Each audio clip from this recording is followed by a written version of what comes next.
Okay, good afternoon. This afternoon we have Mr. Bill Lynn, the author of the Maneuver Warfare Handbook. He's also one of the guys who's on the ground floor of the military reform movement back in the 70s and 80s. Again, you've probably seen some of his columns or heard of him before. So he's here today to talk to you about the four generations of war, specifically the one that you'll be dealing most with in the future in Afghanistan, Iraq, and beyond, and that's the fourth generation itself. So without any further ado, let me introduce Mr. Bill Lynn. Thanks, Greg.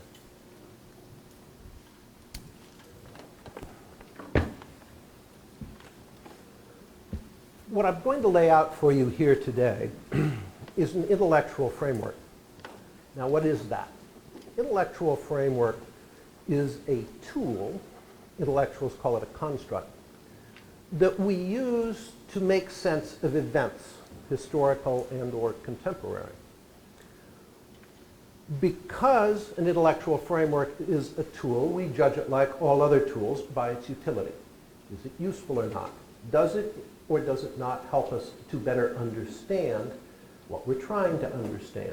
And that's a judgment that you will have to make for yourselves. It's important that we begin, however, by noting what we are trying to understand. We spend incredible amounts of money and time and effort trying to understand our opponents. And this will perhaps be of some use in that respect as well. But we spend virtually no time or effort trying to understand ourselves, to put ourselves in some sort of broader context so that we can see ourselves. Colonel John Boyd, America's greatest military theorist, used to say that it is a rule of life, as of mathematics, that you cannot determine the consistency of a system from inside itself. To see anything, you have to stand outside it. And the framework of the four generations is, above all, a tool that we can try to use to help us to see ourselves. And it's in that context that I would ask you to think about what you're going to hear today. Now, the origin of this, very briefly, is in the 1970s, 1976, I began the debate over maneuver warfare, which with a critique I wrote of the Army's new doctrine, the 1976 FM 100-5, the so-called active defense. In the 1980s, as the Marine Corps was moving toward adopting maneuver warfare as doctrine, particularly after General Al Gray took over 2nd Marine Division in the 80s and proclaimed it as doctrine in the division without asking permission, I was trying to figure out how do I explain maneuver warfare to Marines, again by trying to put it in some sort of context. And I came up with a framework I called the three generations of modern war. Marines kept asking, okay, what's the fourth going to be like?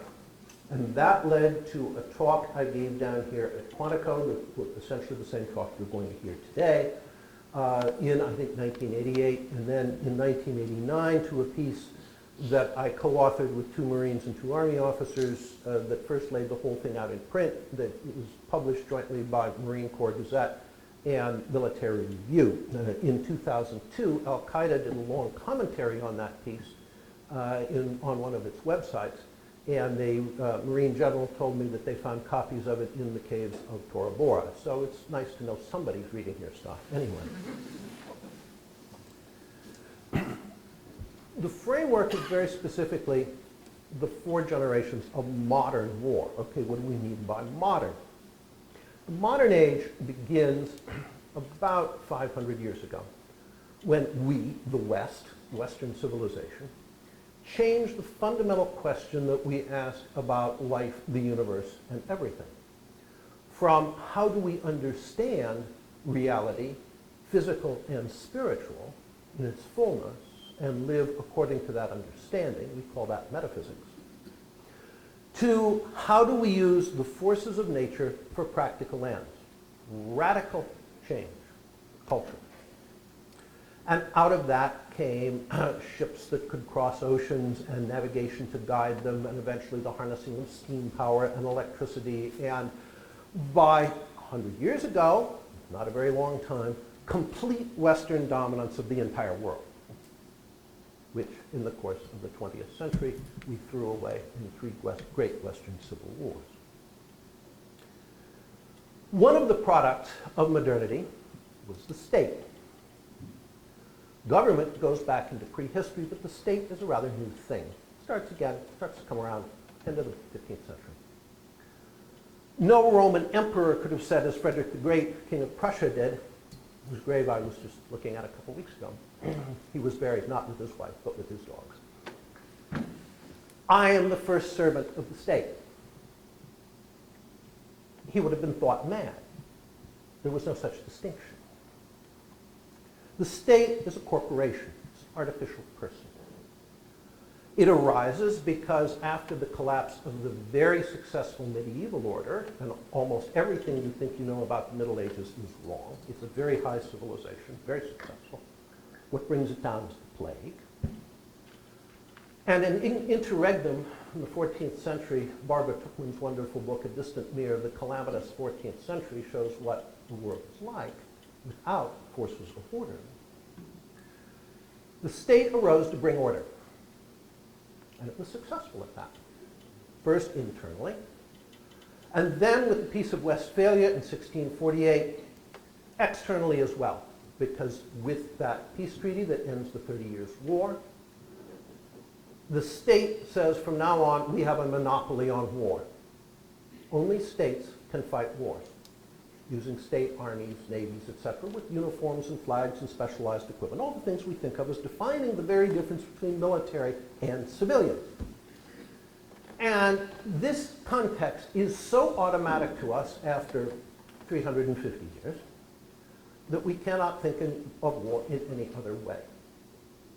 But the fact of the matter is that through the vast bulk of history and prehistory, many different entities fought wars.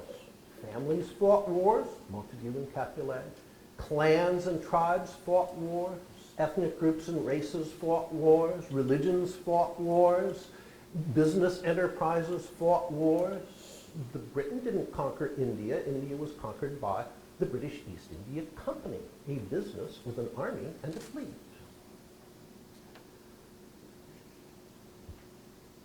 With Westphalia, all of that comes to an end.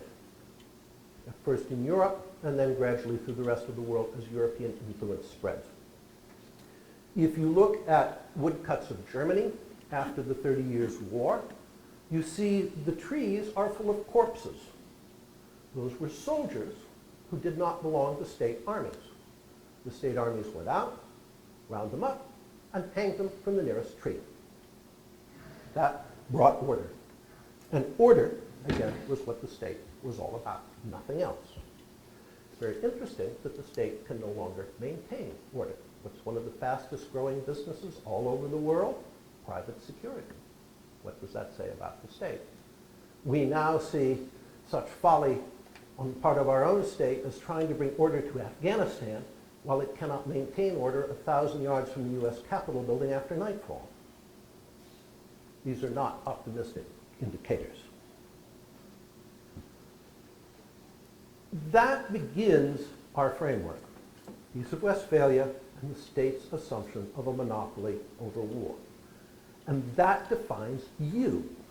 Who you are and what you are is all defined by that Westphalian framework, which Clausewitz expresses in his famous trinity of army, state, and people, where all three are related, but they are also very separate and distinct. Again, something not true through the vast bulk of history. Just as through the vast bulk of history, there was no clear line between crime and war. Something else we're seeing blur once again. Within this modern period, where the state has a monopoly on war, we can identify three generations in the past. What do we mean by generations? Generations, for those Hegelians amongst you, and I realize that for most Marines, Hegel was a guy who you think probably played shortstop for the Yankees in the 30s. But for those few Hegelians among you, generation is shorthand for a dialectically qualitative shift, which doesn't occur very often. We hear about revolutions in war, about 2 or 3 a year coming along. All bullshit promoted by somebody who's trying to sell the latest widget. In fact, in war, as in anything, dialectically qualitative shifts occur very, very rarely. There have only been 3 since 1648. and we are caught up now in the middle of the fourth. The first generation runs from about Westphalia to about the time of the American Civil War. And you're all familiar with what it looked like. It's war of line and column tactics. You still do it today in the formal drill.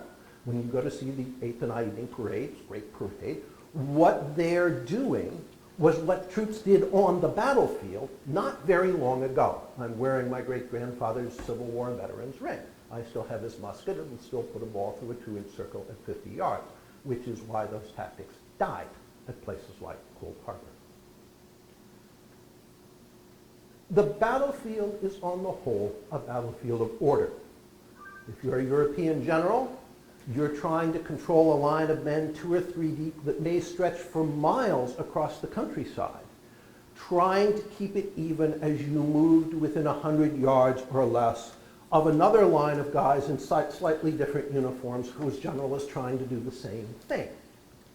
And when you get within 100 yards, I think it was the Battle of Fontenoy, the French and British officers came out front, each inviting the other to fire first. No, please, oh, I insist, and so forth. Wonderfully polite, gentlemanly war with casualty rates of 40, 50, 60% in one battle. Very bloody war, but very polite. There were exceptions to the battlefield of order, as Braddock found at Fort Duquesne, but on the whole, it is a battlefield of order. And the same, by the way, is happening with navies. We're going to focus here on land warfare. The same elements are present in naval warfare, though they don't follow the same patterns exactly. But navies are also putting their ships in lines at the same time, the famous Royal Navy fighting instructions. Very linear, very controlled. The battlefield of order, not surprisingly, it's with us for 2 centuries, creates a military culture of order. Virtually all of the things that define the difference between you and civilians, again, uniforms and ranks and saluting and all the rest of it, are designed to express and enforce and uphold the military culture of order. First generation militaries were highly centralized, inward focused on rules, regulations, orders, drills, the 92 separate steps, movements it took to load and fire the smoothbore musket. And once you had it all down, you were set for life, because change occurred very, very slowly, if at all. That culture depended on imposed discipline. Frederick the Great said, I want my soldiers to be more afraid of their officers than they are of the enemy. And it was, and it wanted discipline above all, not initiative. The last thing they wanted was a thinking soldier, or for the most part, thinking officer. You were to do what you were told. Now, why is that of relevance to us today? It's of relevance because even though the first generation tactics, the battlefield of order, again, begins to break down around the time of our Civil War, that definition of the culture of a state military is still very much with us. The culture of order that defines you, Marines, soldiers, whatever service you're with, again, defines most of the difference between military and civilian, that was consistent with the nature of war when it evolved, is now ever more inconsistent with it. And you are left, like all other state militaries, with 1 foot on the dock and 1 foot on the boat, and the gap is getting ever wider. As I said, militarily the first generation starts to fail about the time of our Civil War, partly for technical reasons, like the rifled musket by the smoothbore. The sights on my great-grandfathers go out to 500 yards. As we saw at battles like Cold Harbor, it made the classic Napoleonic assault by mass column suicidal. The casualties are higher at Cold Harbor proportionately than they were at the Somme, 1916. And it's also due to the fact that you're starting to get armies that want to fight. An 18th century soldier's only desire in peacetime or in war was to desert. He was the scum of the earth, swept out of the jails and the gutters, drilled ferociously, disciplined ferociously, and all he wanted to do was run away. The culture of order, again, focused very much on trying to stop him from doing that. Now with the rise of nationalism, You get armies of soldiers who actually want to fight. And this changes all kinds of things of what you can and can't do tactically. By the 1980s, thinkers and militaries around the world are starting to realize, hey, the old stuff doesn't work anymore. What do we do instead? Ah, that is the question. That was not an easy question, because a large number of officers said, we have to keep doing it, because if you don't keep the soldiers under constant tight control and observation, they'll run away. Still got the mindset of an 18th century army. While others are saying, we can't do that anymore because everybody gets killed. You can't send packed masses of men out this kind of battlefield because everybody gets killed. The last time I was at TBS, probably 5 to 10 years ago, I watched the lieutenants en masse throw themselves into a machine gun. And I said to them afterwards, you're all dead, you know that. And they said, yeah, we know that, but what else can you do? We're still wrestling with this in many ways. I told them that question was actually answered by March of 1918. The second and third generations are both attempts to deal with these changes, and particularly with the growing disorderliness of the battlefield and the growing lethality of the battlefield. They take two radically different approaches. Again, a lot of thought about all of these, a lot of writing in European armies particularly, but also here. Between the American Civil War and the Franco-Prussian War and 1914. Moltke's solution, by the way, in the Franco-Prussian War was the Kesselschlag. You encircle the enemy operationally, and to break out of the encirclement, he has to attack tactically into your entrenched firepower, which is the thing that people like Moltke were realizing you can no longer do. But in 1914, when the armies of Europe go off to war for the first time since 1814, really, they look very much like the armies of 1814. The Pickelhaube, I have one, the German spiked helmet, it's leather. It's designed to protect you from the downward slashing stroke of a cavalryman's saber. That's how we were thinking about war in 1914. And the results that terrible year are a catastrophe for everyone. The French lose 300,000 dead in the first 3 months, and almost the war itself. The whole Austrian army is wiped out in Galicia. They have to recreate it virtually from scratch. At one point at the Battle of Loos, the Germans threw in the Garde du Corps. I just found its officer club in this recent visit to Potsdam and Berlin, which was the social holy of holies of the Prussian military. It's still standing. And one company commander says, forward into the rifle fire of entrenched British riflemen. And he gets to the British trench and jumps in and turns to his guys and finds he's alone. They're all dead. Absolute catastrophe for everybody. So what do? Parenthetically, in one cemetery in Potsdam, I was looking at tombstones and suddenly realized I was looking at that at Erich von Falkenhayn, the man who gave the world the Battle of Verdun. If you ever want to think about the power of ideas in war, I'm looking at one grave, one guy. I thought of the ossuary at Verdun that holds the bones of some 300,000 men. They keep adding more all the time as farmers turn them up.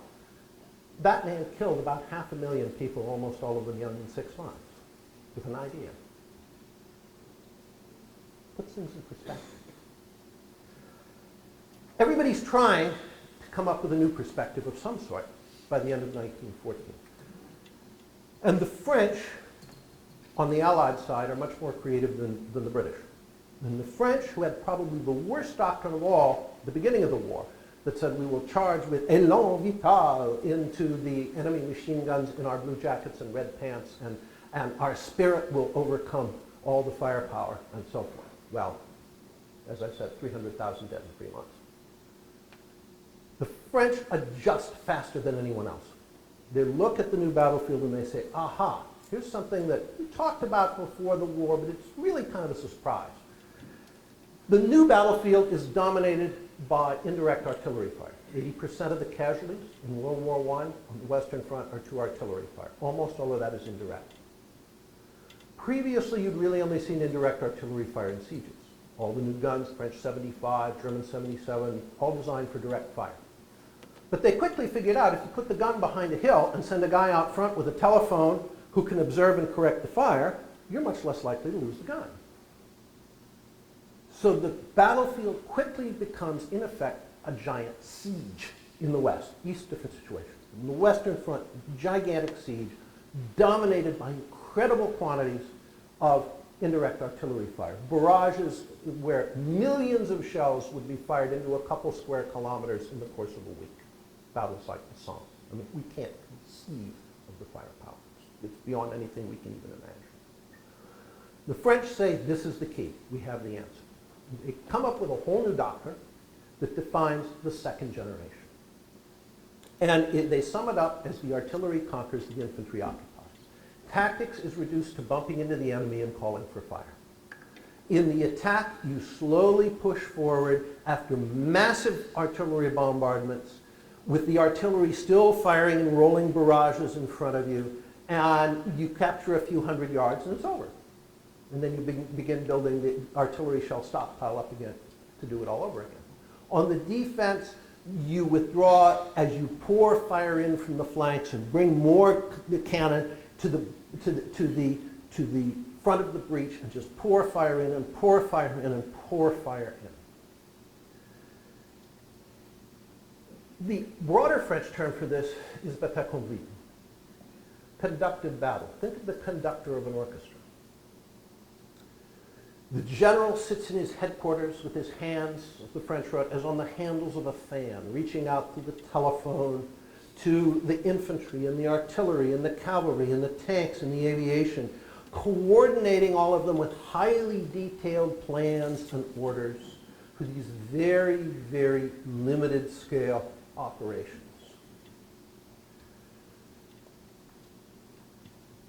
It works, in a sense.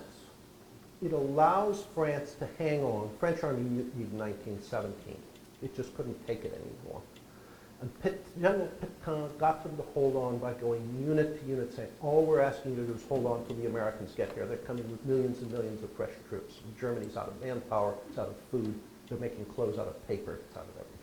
We just have to hold on. And the French hold on long enough. It's the blockade ultimately that defeats Germany.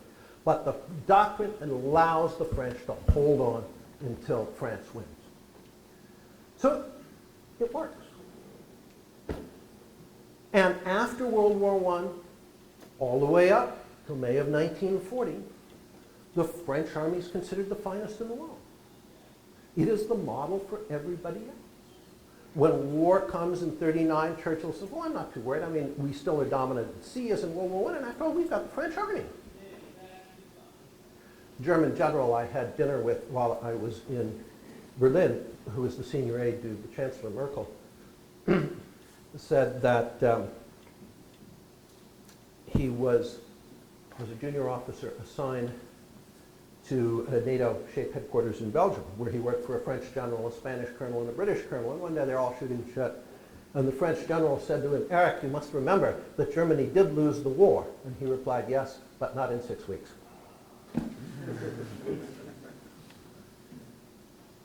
Up until that event, the French are everybody's model, and particularly ours.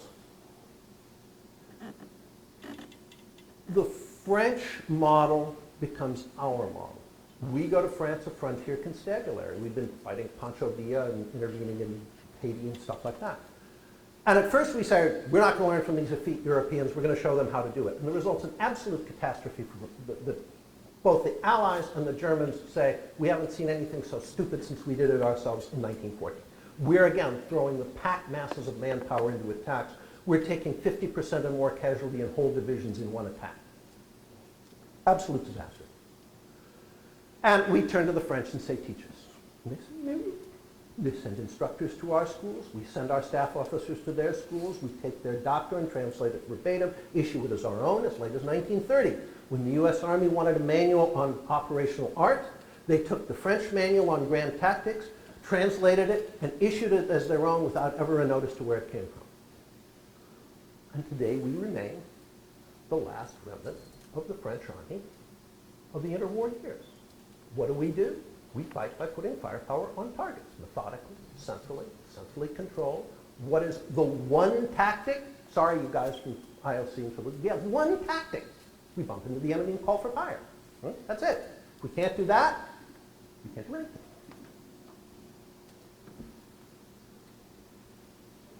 The French heritage is not simply tactical. When the French second generation seems to work, again, seems to work right up to May of 1940, it comes as an enormous relief to officers everywhere because it preserves the first generation culture of order. Like the first generation, a second generation military is inward focused, rules, processes, orders, procedures. It's war by process. What do you guys learn in your Army and Marine Corps schools? War by process. Okay? Everything is process. Everything is done by rote. Everything is top down. You're told here's a task, defined very specifically. The orders highly detailed. Lots of control measures, lots of metrics for measuring everything and so forth. All inward focused. It is highly centralized.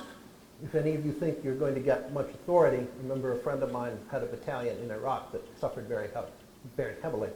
He said to me afterwards, I never imagined as a battalion commander I would have so little authority. Highly centralized. We want obedience over initiative, and we still depend on imposed discipline. The culture of order continues, marching on in its powdered wig and knee breeches. Meanwhile, on the other side of the trench line in the German army, something very different was going on. But to understand what it was, we have to drop back. Ever hear the name Scharnhorst before? If you haven't, Major Mainz wants to meet you in the parking lot after the lecture. Keep your blouse off.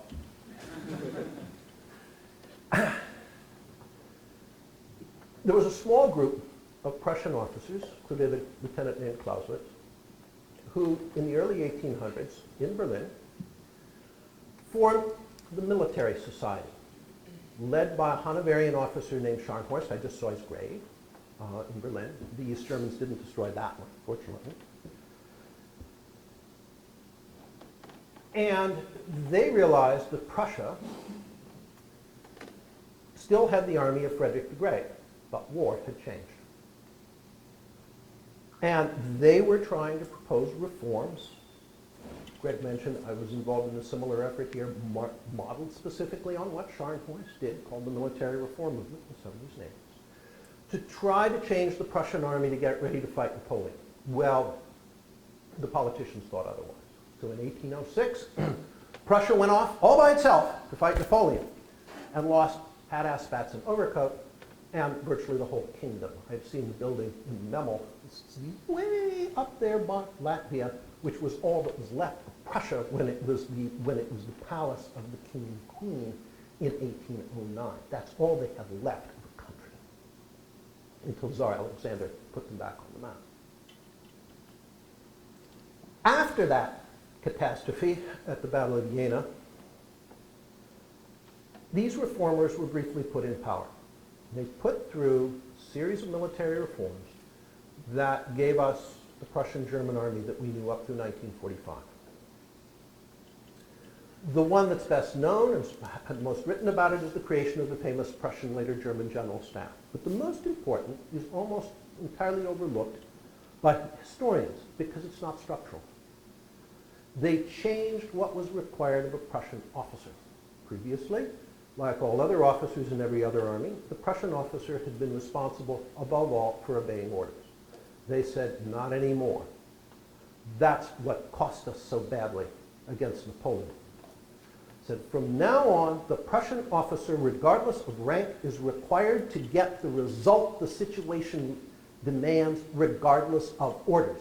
And he is to think about what that result needs to be. Already by Waterloo, one of these young officers who went rather quickly from captain to general, happens when everything turns to shit, was attached to Wellington. Of course, remember, Waterloo's great Prussian victory, not great British victory. If we hadn't shown up, the Brits would have lost. he's with the British Dragoons. And he sees an opportunity where if they'll only charge, they may be able to decide the outcome of the battle. And nothing happens. And he rides over to the Dragoon commander saying, "Why aren't you attacking?" And the Brit replies, "I can't, I don't have orders." And von Mifflin's appalled. And at the ball that night, he tells the story to Wellington. And Wellington said he was quite right. If he'd acted without orders, I would have had him court-martialed. Already an enormous gap has opened up in the culture of the Prussian army compared to every other one. And it's the gap between inward focus and outward focus. And it defines the watershed that splits the first and second generations from the third and the fourth. While every other military remained inward focused, the Prussian military became outward focused.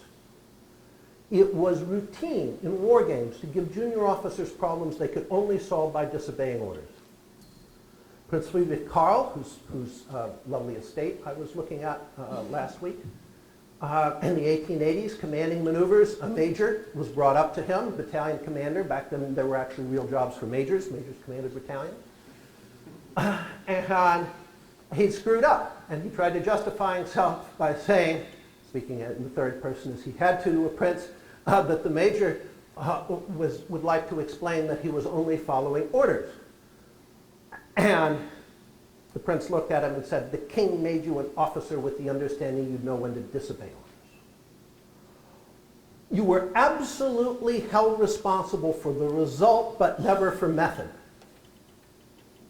When a bunch of former Wehrmacht officers were brought to Carlisle a couple decades ago, one American officer said, "What was your SOPs?" Well, it was untranslatable. They had no such things. When it was explained to them, they all laughed. They said, "We just did it." How you get the result is entirely up to you. But you were absolutely held responsible for the result. Let me give a quick TDG here, because it's one of my favorites. Got any aviators? Okay, there's an aviation TDG. Those are fairly rare. You are a lieutenant in command of a flight of ME-110s in the invasion of Norway. This is the big twin-engine Sechster aircraft, very heavily armed and armored, but extremely unmaneuverable. It's the only German fighter with the range to reach Norway. You're the air cover for the taking of the critical Fornebu airfield, which is the key to Oslo. You're to go up there, drive off the Norwegian fighters, and then Ju-52s will come in with paratroopers. They'll take the airfield, and then more Ju-52s will bring in air landing troops, will form up and march into Oslo.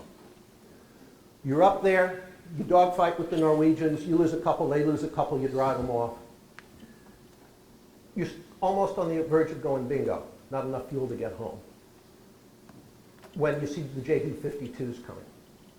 And then, to your horror, they go into the landing pattern. It's not the paratroopers. It's the air landing troops. They think you've already got the airfield. They're going to get slaughtered. What do? Aviator? They tried that, didn't work. What do you do now? The lieutenant landed his ME-110s on the enemy-held airfield, pulled them up with the heavy nose guns to the Norwegian positions, and hosed them. He turned his fighters into tanks. All that counts is getting the result. How is entirely up to you. That kind of move, by the way, is how you won the Iron Cross. I don't know for certain whether he did or not. Certainly should have. But it wasn't by falling on a grenade and saving the command group. It was by seeing a situation for which you were totally unprepared, thinking high up, what's the result we're trying to get, not just for me, but levels up, and then acting in a way that makes that happen.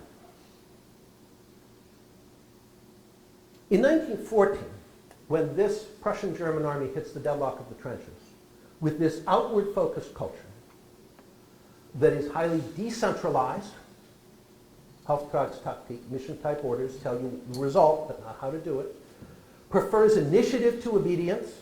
They spoke of the inherent right of the lieutenant to make rash, brash mistakes, but only rash, brash mistakes. The lieutenant who sat there with his thumb up his butt and couldn't make a decision was clearly not officer material. And specifically prefers self-discipline to imposed discipline. The German training literature in World War II says imposed discipline is useful, if at all, only in the earliest stages of training.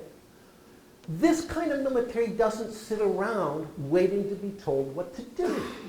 Everybody starts experimenting. Any of you ever used a flamethrower? Seen one? It's invented by a bunch of reserve firemen from Leipzig.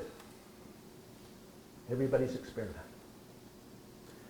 And there's a captain, Hermann Geyer, sitting back in Oberste-Heeresleitung, the German headquarters in the West, collecting examples of what these guys are trying. Because when they get something that works, they write it up and pass the information around. Not just up, but laterally. There are division newspapers and things. All this is being passed laterally. This kind of military has tons of lateral, not hierarchical communication. And he's collecting all of this. And when Ludendorff takes over in the summer of 1916, after von Falkenhayn is finally relieved for Verdun, 6 months after trying it and failing, he goes to Ludendorff and says, look at this, this is what we ought to do. Now, it's an army where a captain could go to the guy running the army and say that. And Ludendorff reads it and says, you're right. And they rewrite the whole doctrine, and they twice pull the army out of the line in the middle of World War I and completely retrain it in new tactics. The new defensive tactics, which first come in 1917, instead of trying to hold the line, when the British come over the top, there's nobody there. Piece of cake. As they advance, they begin hitting not solid trench lines packed with men, but little resistance nests, as the Germans called them, little groups of guys fighting from shell hole to shell hole. And machine gun nests designed for 360-degree defense. They don't give up when you surround them. They crest a hill. They're on the other side. Now their artillery observers can't see them, and now German masked batteries open up. And then comes the critical aspect of the defense, the counterattack. But it is not a counterattack to push them back out again. Modern tactics are not shoving tactics. It knifes through to where the front line was and bags and circles the whole enemy unit. The British were in shock. For the first time, whole battalions were going into the attack and nobody was coming back. They weren't dead. They were vast majority were prisoners. The purpose of the defense has changed, not just the tactics. It's no longer holding ground. It's taking whole enemy units out of play. I asked General Hermann Balk, who went off as lieutenant in 1914, ended up theater commander in Hungary in 1945, said, was the change mostly 1914 to 1918 or 18 to 39? He said it was all 1914 to 1918. And I said, what was the essence of it? He said the essence of it was that when we went off to war in 1914, our objective was to kill the enemy soldier and blow up the enemy piece of equipment. As the war went on, our objective changed to taking enemy units as a whole out of play. And as it went on further, the further the war went on, the broader our horizon grew as to the size of enemy unit we could do that to. This culminates, of course, in 1940. In 1918, for the first time since 1914, Germany systematically goes on the offensive in the West, almost wins the war, because she had solved the deadlock of the trenches. The new offensive tactics, instead of pushing a line forward, these are the first non-linear tactics. The French tactics, the second generation, remain linear. These tactics are non-linear. Instead of pushing a line forward, little groups of guys, stormtroops, usually led by a corporal, built around a light machine gun and a trench mortar, look not for where the enemy is, but for where he isn't. It finds or creates little holes and blows through them. The object is not close with and destroy the enemy, it is bypass and collapse. When they find or create a hole, then they call and pull reserves behind them in through it, ever widening the breach, rolling out behind it, Durchbruch and Aufrollung is the German term, collapsing it from the rear forward, while they also pour into the enemy's depths in attacks with unlimited objectives. When they first do this to the British Fifth Army, they penetrate 40 miles. An unheard of distance in World War I, and the British Fifth Army is wiped off the map.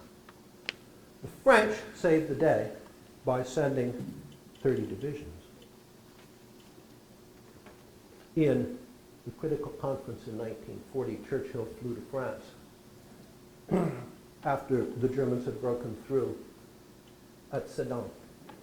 And in the discussion, he turns to General, I think it was still Ganelin at that point, might have been Weygand, and says, where's the operational reserve? And the French general replied, "Ce n'est pas," there is none. And Churchill says, "At that moment, I knew we were lost." And the French, in bitter response, wrote, "In 1918, we sent you 30 divisions. Where now are your 30 divisions?" The new attack works at the tactical level, but it fails operationally because the French can shift these reserves laterally by rail faster than the Germans can move forward on foot with horse-drawn logistics and infantry over terrain that's been turned to a moonscape by shelling. If you go to Verdun, and I would urge you to do so, it will give you a sobering picture of war.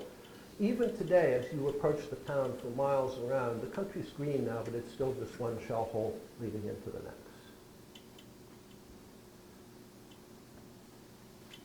The new tactics work tactically but fail operationally.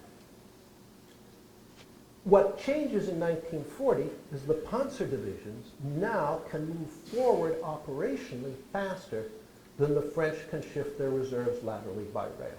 The operational mobility differential favors the attacker rather than the defender. Because in 1940, in May, for 6 weeks, the second and third generations meet head-on. The culture of order versus the culture of initiative. A military that is centralized, inward-focused, versus a military that's decentralized, outward-focused, and prizes initiative. It's not just the tactics. The tactics are important. We are still using second-generation tactics. That's what I meant when I said to the lieutenants, the question of what do you do instead was answered by March of 1918. Yeah, I don't want to be too critical of TBS and IOC, but being 100 years behind is perhaps just pushing it just a little bit. What was radically different was the organizational culture of the two armies. And you cannot do what the Marine Corps has attempted to do since Al Gray was commandant, and take the head of one and put it on the body of the other. You cannot take the tactics called for in your little manuals. I wrote the tactics manual that they put out at that time. You can get copies from Major Thiel. They've completely dicked it up since, so use the original. You can't take the nice stuff that's in the little manual and put it on a second generation, inward-focused, process-oriented, top-down military and have anything but a creature that has no idea what to do at all. Marines at every rank have said to me over and over since the little manuals came out, what the Marine Corps says is great, but it's not what it does. The U.S. Marine Corps and the rest of the U.S. Armed Forces remain, despite what they claim, second-generation militaries. How could this be after the superior French army? The French had more tanks and better tanks than the Germans in 1940. How could this be after this dramatic example? I joined an army unit, the Quarter Horse, for a staff ride a couple of years ago of Guderian's route through the Ardennes. And it's quite something when you see the terrain. I mean, it wouldn't have taken much to stop it.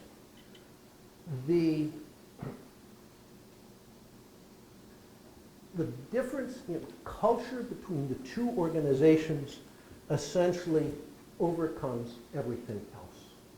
And that's the watershed we have not crossed. You remain a second-generation military. And all you have to do is look at what defines that and look in the mirror, and you cannot not see it. If you look in the mirror, can you honestly say, we're outward focused? Which only what counts is the result, not the method? Can you say we prefer initiative to obedience? Can you call us decentralized? Can you say we prefer self-discipline over imposed discipline, right down to the most junior soldier or Marine? I don't think so. So, if the news were bad, it would be that we're one generation behind. But the news is really bad because war hasn't stopped moving and evolving. It didn't stop in 1940. We are now caught up in the biggest change of all since Westphalia. Because what happens in the fourth generation, which is what you're caught up in places like Afghanistan and Iraq, and not only you, but many other states as well, is the end of the modern era. not just in the military, but that's another talk. Once again, as before Westphalia, many different entities are fighting wars. They're fighting for many different purposes, not just raison d'etat, not just political goals. Clausewitz's definition of war as politics carried on by other means no longer holds. They're fighting from reasons, some of them are political, yes, but they range from impressing the local girls up through achieving eternal salvation. There's not just one opponent. There's a whole variety of opponents in a kaleidoscope that shifts and changes constantly. And very few, if any of them, are prisoners of the culture of order.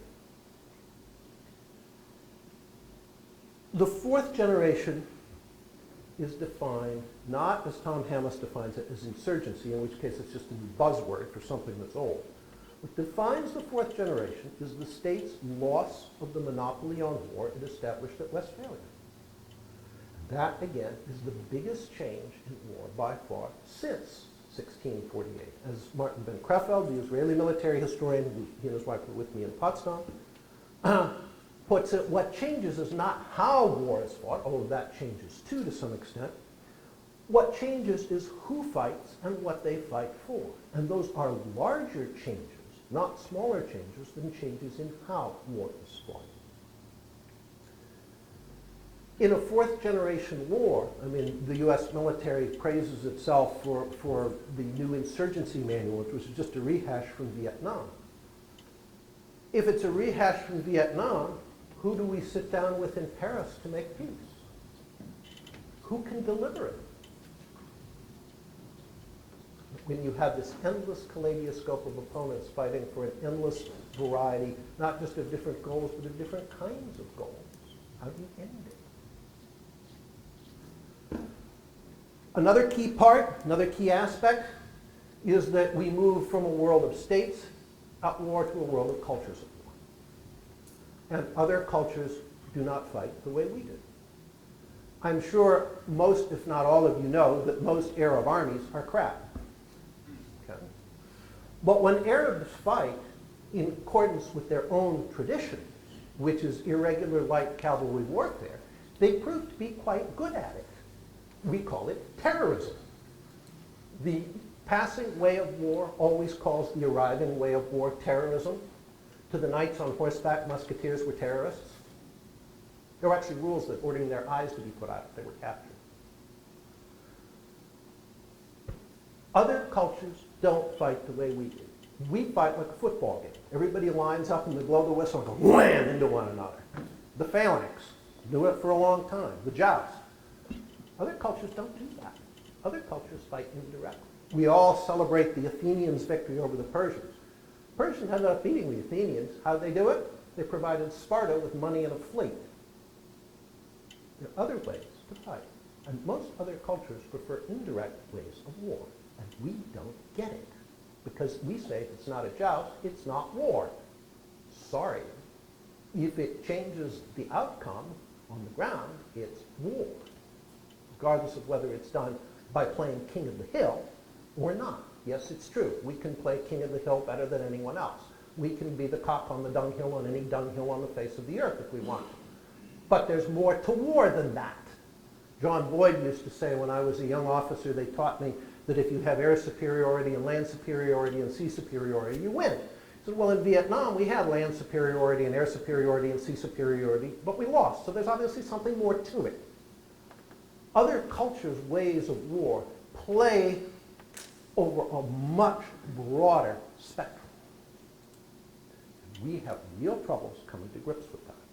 And all over the world, state militaries are having enormous trouble coming to grips with non-state opponents. Because what were you designed to fight? What are you equipped to fight, trained to fight? What do you want to fight? Somebody like yourself, with the same similar uniforms and tanks and planes. And that's your, you said, hey, that's our game. The problem is that game has become a joust, which is to say entertainment. Because real war has gone in a very different direction. Not the first time this has happened by any. The third And I have to note one specific, and I'm going to wrap up here shortly, and then we'll take a break and come back to questions. Also, Marcus and Greg and I are going to chow afterwards. Anybody who wants to join us is welcome to continue the discussion. I realize you're drinking out of the fire hose here. Sorry about that. But we're happy to continue the discussion over dinner and maybe clarify some things. Among the cultures at war is Islam. Contrary to what political correctness, which is in fact the cultural Marxism of the Frankfurt School, says, Islam is and always has been a religion of war. It divides the world into two parts, the Dar al-Islam, the world of Islam, and the word Islam, by the way, means submission, and the Dar al-Harb, the world of war, in which believers are required to carry on jihad. This is not new. What has changed is that after about 300 years on the grand strategic defensive, following the failure of the second Turkish siege of Vienna in 1683, that siege was raised, by the way, purely coincidentally, on 9/11/1683. Somebody knows their history, even if we don't. That after about 300 years on the grand strategic defensive, starting slowly in the last 50 years, Islam has resumed the grand strategic offensive, and it is now expanding outward in every direction. And as Huntington wrote, Islam has bloody borders.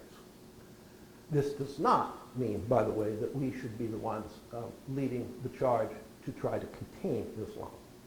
It's another lecture once again, but a defensive, not an offensive grand strategy makes a great deal more sense in this situation, particularly if, like ourselves, you happen to be a bankrupt nation. One of the things that is going to define the 21st century will be the expansion of Islam. But more broadly, what's going to define the 21st century will be a clash between two titanic forces, the forces of the fourth generation and the disorder they represent, and a dominant force of order that rules in virtually every national capital now, which we call democratic capitalism, but is in fact Brave New World. The soft totalitarianism that Aldous Huxley laid out in his little novel of that name, Brave New World, in the 1930s, where the first rule is you must be happy, and which C.S. Lewis summed up as the abolition of man.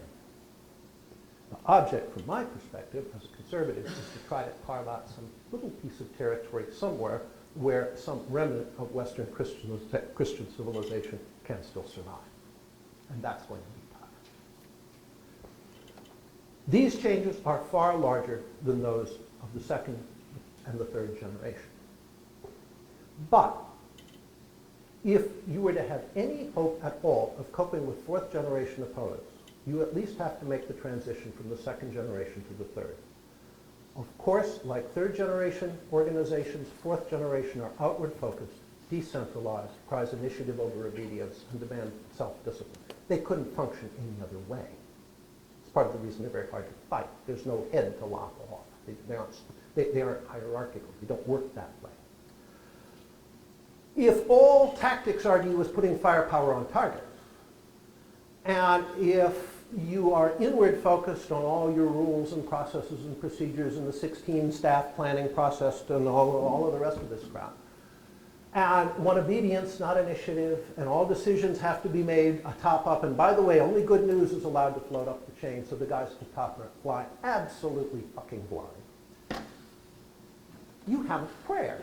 You are ships passing in the night, much to the advantage of the fourth generation, which doesn't want to fight you, it wants to bypass you and go straight after the society which you were supposed to be defending, at the modest cost which in the United States is roughly equivalent to that of all the defense budgets of all of the rest of the countries in the world put together. That, very briefly, is the intellectual framework of the fourth generation. Its purpose, as I said, yes, it can tell us some things about our opponents. But most important is what it does in terms of enabling us to see ourselves and our relationship to the broader context of war. Now, before we break, before your bladders explode, the seminar which I led down here for a number of years, and I have since retired back to Cleveland, so I can't do that anymore, put out a bunch of field manuals written by captains like yourselves, on how to come to understand this. The capstone manual is FMFM-1A, Fourth Generation War. These are manuals of the Imperial and Royal Austro-Hungarian Marine Corps. We cannot write manuals for the US Marine Corps, but Vienna has been very supportive. And there's a whole series of them. How to fight a fourth generation insurgency. Fourth generation tactical decision game, okay? If you're going to develop an officer corps in the military with outward focus, you don't do it by teaching them rules, you do it by doing all kinds of TDGs and other war games where you put people in situations where they have to make a decision and then their reasoning is critiqued. And there's a bunch of others, including air-ground cooperation, 3 manuals on light infantry and so forth. All of these are on a table upstairs. You can get them all through Major Theo. And again, this is all stuff that your peers, other Marine Corps and Army captains, and some foreign students here as well, have done over about the past 5 or 6 years. So we haven't just been sitting on our ass, scratching our head and figuring out, okay, let's just wait until the roof falls in. We have modeled ourselves, once again, on Scharnhorst. Like him and the little Militärische Gesellschaft in Berlin, we have been writing the papers for a military that is not going to listen to any of it until the roof does fall in. And with that, we'll take a break, but we'll come back for questions. Thank you.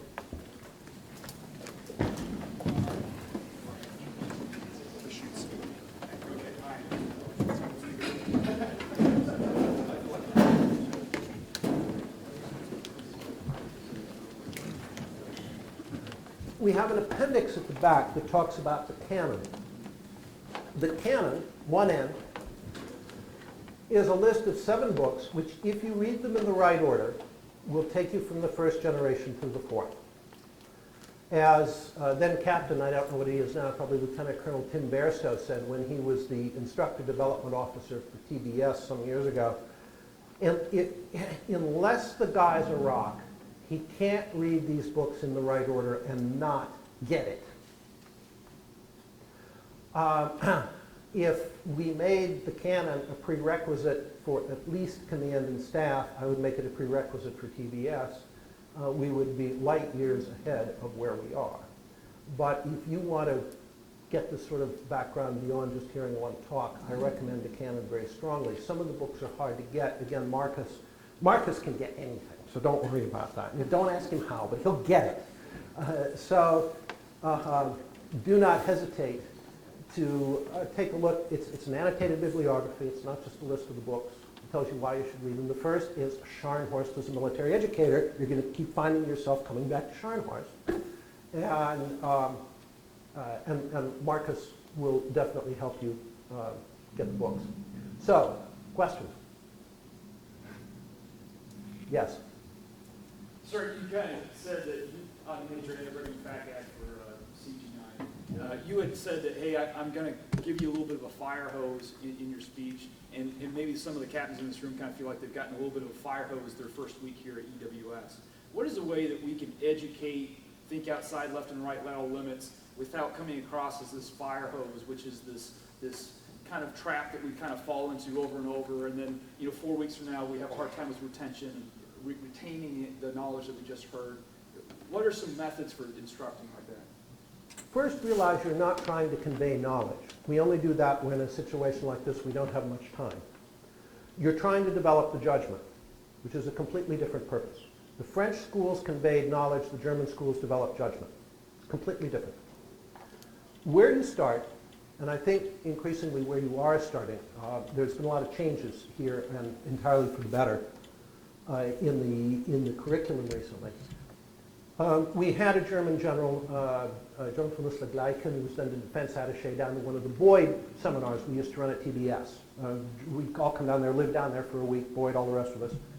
And General von Gleichen was asked, okay, how do you do this? And he said, I call it the Hansel and Gretel method of education. The first thing you do is let the kids get lost in the woods. You put them in situations for which they are completely unprepared. And then you, as the instructor, drop the trail of crumbs, fewer or more as they need, to help them find their way out of the woods. Because they're not only learning to solve whatever problem it is, they're learning how to learn. They used to do at TBS the Zen Patrol, they called it, which is they took guys who had no introduction to patrolling and they took them out on a patrol and said, here's your problem. And then they watched what had happened. My old friend Greg Newbold retired as a 3-star a few years ago. We became friends when he was a captain teaching at TBS. This is in the 70s. He said, we take kids who have basically good tactical instincts from having played cowboys and Indians and snowball fights and so forth, and then we drill all that out of them. You want to build on it instead. Constantly putting them in situations for which they're unprepared, and they have to find their way through it themselves, with you coaching, again, more or less as necessary, and then critiquing. And the critique is all important, and the critique is not a narrative. I'm sure you've had the same miserable experience I have of marine exercise critiques that go on for hours, and it's this endless narrative of this happened and that happened, and in the end it could be dispensed with entirely, and you just give out fortune cookies, and they all have the same fortune. The cons suck, but we all did great. So you do this through von Moltke himself, senior, not junior, would go in and lead the tactical decision game. Again, we've got 2 books of them out here for you, 4th generation. Every morning, started at the Creeks Academy. Every morning, start off with them. You do it with staff rides. You do it with war games. And by the way, don't use the shitty DoD war games. The designers of those war games also design board games for the commercial market, and they say openly, the ones we do for the commercial market are far better than the ones we have to do to meet the DoD specs. Go to the game shops and buy them. Colonel Eric Walters, one of the best war gamers in the country, is more than happy to help you. A friend of mine, he's getting ready to retire from land. Again, Marcus and Greg are in touch with him. You do it through, I suggested something in Annapolis, Norwegian Naval Academy's picked up on, paintball at sea. They have the dinghies. Any of you at Annapolis grads? Remember the dinghies you learned sailing in? Well, if you put a paintball, one on each side, and it's fixed so it can't train fore or aft, you created an 18th century warship, which can only fire perpendicular to the direction of motion. And now you have to either rediscover, or guess what, read and learn about 18th century naval tactics. So you're starting to get through the idea, hey, maybe I can do better if I go and study something instead of just figuring it out for myself. Maybe if I'm doing the reading and the other guys aren't, that's going to help me win. All of this is a bottom-up process. It's slow. It's inefficient, but highly effective. The workload isn't staggering. The responsibility load is. And the German view was the higher you go up in rank, the heavier the burden of responsibility grows. So it's a matter of teaching to develop the judgment, not to impart knowledge. I would far rather have the time, as we were doing in the seminars, in effect to do a whole year's worth of work on this, not have to put it all out in one lecture. But unfortunately, you're here, and I'm now in Cleveland. Sorry about that. And so I've got to turn the fire hose on today. But that's not, the school should not be a fire hose. Also remember, all intellectual progress requires leisure. The only guy since the 18th century to have a new idea was Nietzsche, and he was mad. Why was the 18th century so marvelously intellectually productive? They had lots of leisure. The thinking class had lots of leisure. The absolute surest way to guarantee that there is no intellectual progress whatsoever is to keep people busy all the time. And we do a great job of that. Okay? So Captain Flesch, actually, my officers here. Curious your question, your implications for fourth generation on just war theory. That's very much bringing around to the first second generation. That's very integral to how I understand whether war is just and can't participate in that. You have to divide just war theory essentially into 2 parts. The first part is the part that essentially starts to develop with Grotius, who we know as international law. That is purely for the state system. Okay? In fact, under that international law, you are justified in shooting any combatant taken who is not an employee of the state armed service.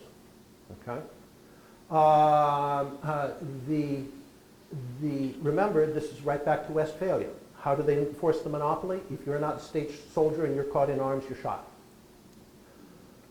The broader just war theory, of course, goes back at least to early Christianity, and one can actually trace it back earlier. The Romans had to go through a set of rituals that involved creating a casus belli and casting a spear into the enemy's terrain and so forth, where it wasn't a just war. So the concept of just war has been around for a long time.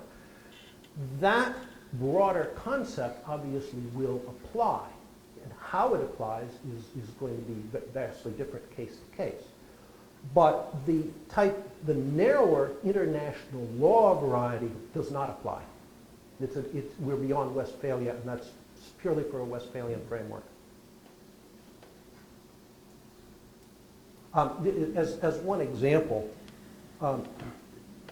one of the things that we don't consider, and Martin Van Crefeld talks about a lot, is the power of weakness. When you say to somebody else, I've got tanks and I've got artillery and I've got body armor and great medical facilities if I'm hurt, and I can kill you out of the night sky from the predator and you'll never hear a thing till your building blows up and so forth. The people who don't have any of that stuff look on that as very unfair indeed. And instead of doing what we seem to think they're supposed to do, which is say, oh, okay, well, I give up then and I'll do whatever you want, what they actually do is say, I'll pay any price to get back at you. The predator begets the suicide bomber.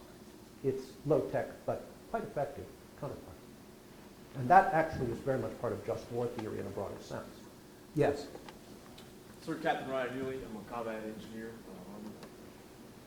Sir, I'd imagine that you tend to get a lot of pushback from people in the institution, in the organization, or the military. What's one of the most common arguments people use to refute what you're trying to say? Basically, your theory, as I understand, your thesis, we're a second-generation army, military. And then how do you refute those people's most common dissent? Probably the most common one is to cite the brilliant success of Desert Storm 1, the first Gulf War, to which I reply, except you failed. Which, of course, they're horrified. I was interested to find that a friend of mine who just went through SAMS at Leavenworth said one of their instructors said this, and of course the students were all horrified. But the essence, the operational objective in Desert Storm 1, which Schwarzkopf stated over and over and over and over again, was to encircle and destroy the Republican Guard. We failed. The Republican Guard conducted its operational retreat better than we conducted our operational attack.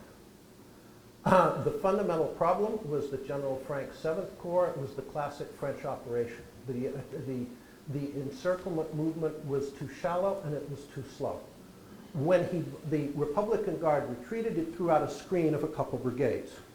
When we hit the screen, I mean, our ACRs went right through it. I had a friend who was fairly senior in one of those ACRs.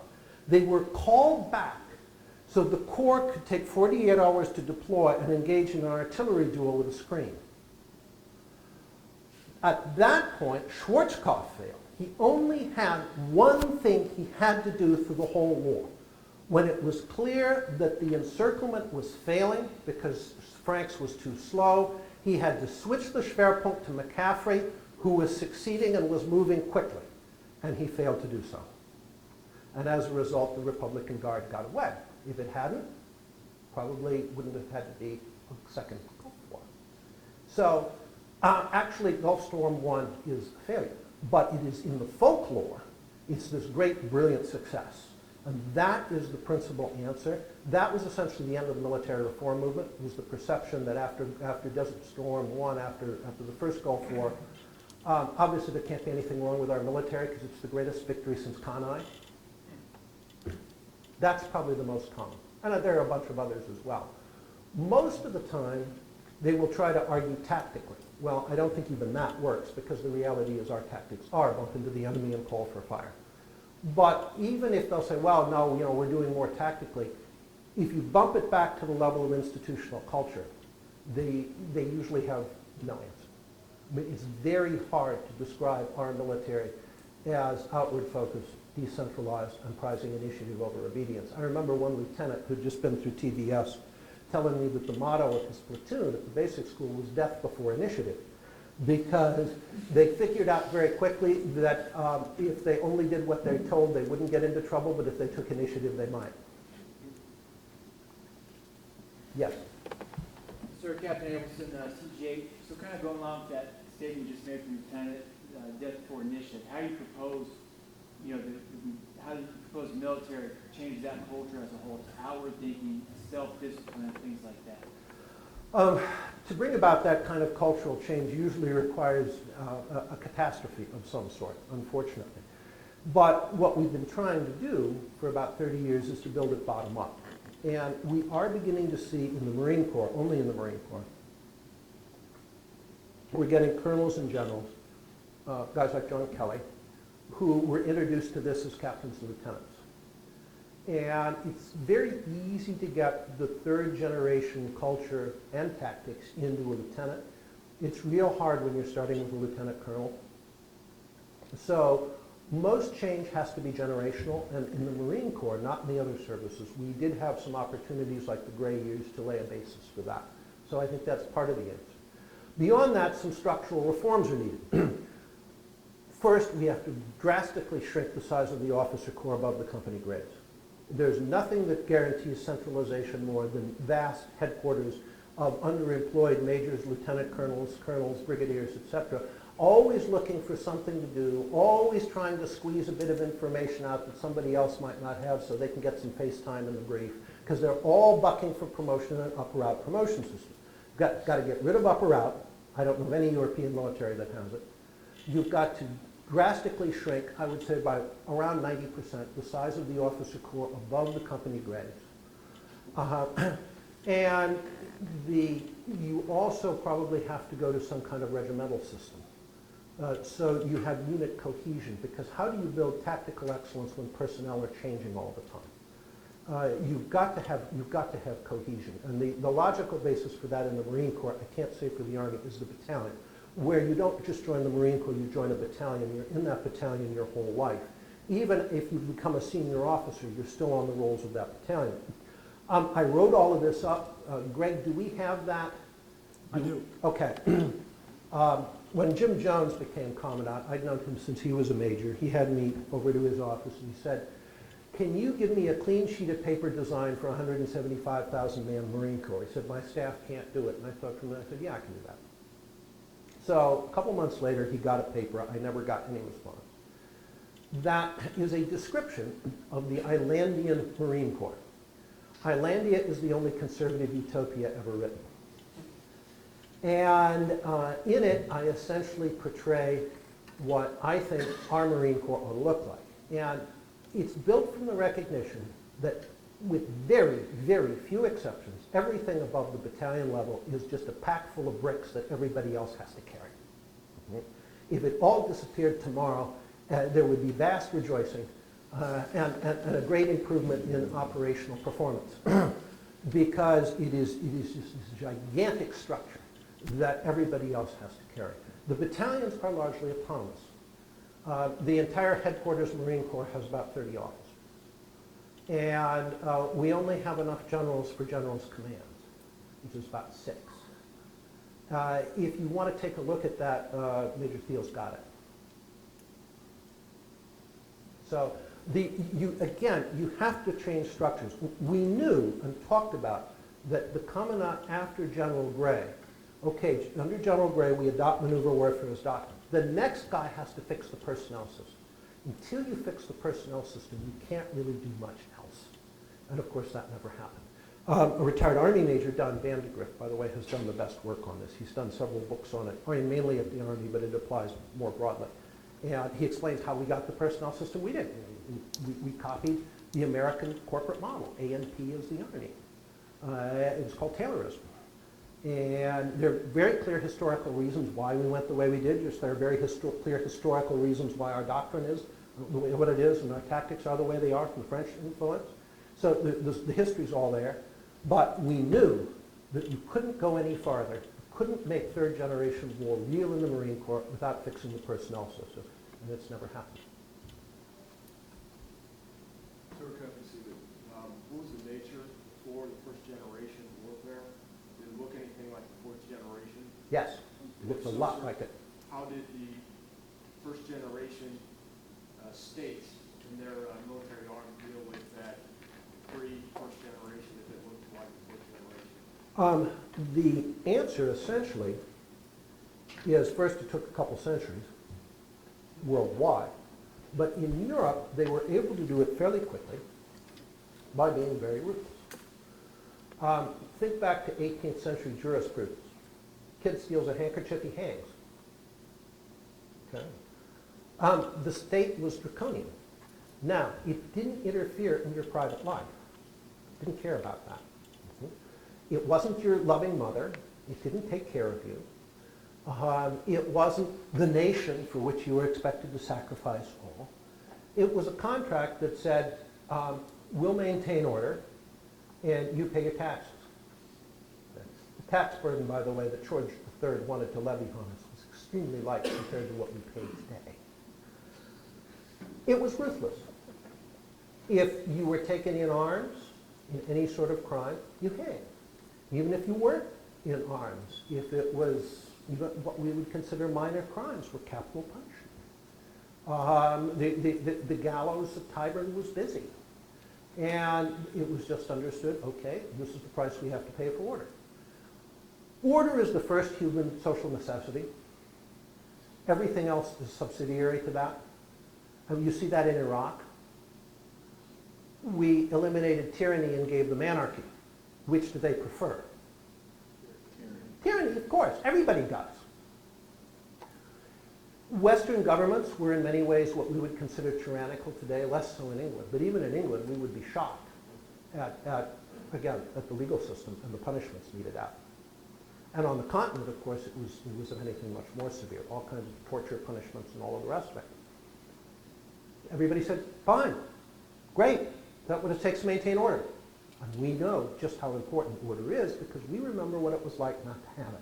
We've forgotten now what it's like not to have order. Places like Tijuana and the other Mexican cities are now giving us an example of what it's like not to have order. And they'll take tyranny happily any day you can give it to them, rather than what they've got. In most of the world, this democracy stuff is, of course, complete horseshit. In most of the world, the only realistic choices are anarchy or tyranny. As the locals will tell you, tyranny is vastly preferable.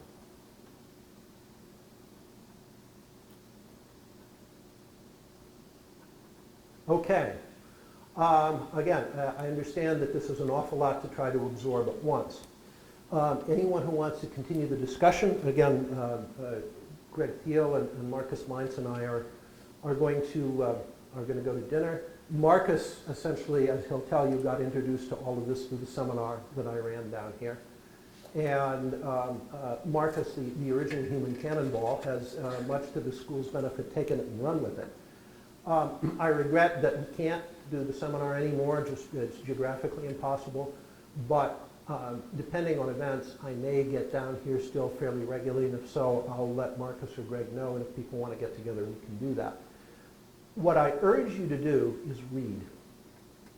We are unfortunately getting a generation of young people that can't read a book because of the influence of all this electronic crap, which I will not have or use a computer. And we're getting a generation that can't read a book, doesn't have the attention span, and can't follow a linear argument, in which case the whole thing is just hopeless. But those of you who can read books, read. You can't understand this business without it. General Kelly met with our seminar. Again, he's an old friend, and he was just back from commanding in Anbar. And I heard he was coming down here, so I had one of the captains get a hold of him and say, hey, will you meet with our seminar? He said, of course. And he said to him, he said, well, you know, doctrine, that's useful shorthand and so forth, but it's no substitute. He said, how do I get to understand this? I read 1,000 books, and I understood it. You got to do it. In the 18th century, military officer corps in Europe began to professionalize. Now, you all call yourselves professionals. But we've forgotten what the word means. There were only 3 professions historically: medicine, the law, and theology. Everything else was a craft. What distinguished the two? In a craft, you simply copied what the people before you had done, as the apprentice silversmith and the journeyman, and then becoming the master yourself, by showing you could do exactly what your predecessors had done. What distinguished the 3 professions was that there was a body of knowledge which you had to learn by study, by reading. By the 18th century, officers are beginning to read, and people are beginning to write about war and about military theory. Scharnhorst, as lieutenant while he was still in the Hanoverian service, was the editor of a military journal, which for the time had a large circulation of a few hundred. Following World War II, the U.S. military deprofessionalized. by the time I encountered it in the 70s, it had no idea why it did what it did. It had returned to its 17th century state as a craft. Why? Because the advent of nuclear weapons created a situation where the common wisdom was all military history is obsolete because all future war will be nuclear. And the thinkers about nuclear war were virtually all civilians, people like Herman Kahn and so on. So the military reverted back to being craftsmen again. To be professionals means that you have to know the literature in your field. You wouldn't go to a doctor who had never read a medical book. You wouldn't hire a lawyer who had never read a law book. But we expect the mothers of this country to send their kids to war under officers who in many cases never read a book on war in their lives. And I'm sorry, but there's something wrong with that. So, manual lays out the canon, read. Thank you.